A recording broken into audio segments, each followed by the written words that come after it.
ஒருநாள் சுலைமான் நபியும் அவரது படையும் ஒரு அழகான பள்ளத்தாக்கை கடந்து சென்றனர். அங்கு நிறைய மரங்கள், மலர்கள் மற்றும் சிறிய எறும்புகள் இருந்தன. எறும்புகளின் எச்சரிக்கை. சிறிய எறும்புகள் தங்கள் வீட்டுக்குள் உணவு எடுத்துச் செல்கின்றன. எறும்புத் தலைவர் கவலையுடன், ஓ எறும்புகளே, விரைவாக உங்களுடைய வீட்டுக்குள் சென்று விடுங்கள். சுலைமான் நபியும் அவருடைய படையும் உங்களை தெரியாமல் மிதித்துவிடக்கூடும். எறும்புகள் விரைவாக தங்கள் குழிக்குள் சென்று விடுகின்றன. சுலைமான் நபி புன்னகை செய்கிறார்.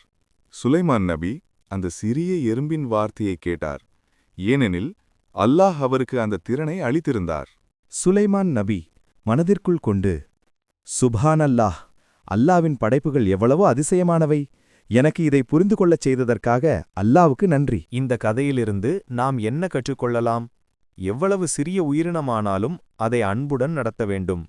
மேலும் அல்லாஹ் நமக்கு கொடுத்த ஒவ்வொரு வரத்திற்கும் நன்றி சொல்ல வேண்டும். அன்பு ஈமானின் அடையாளம்.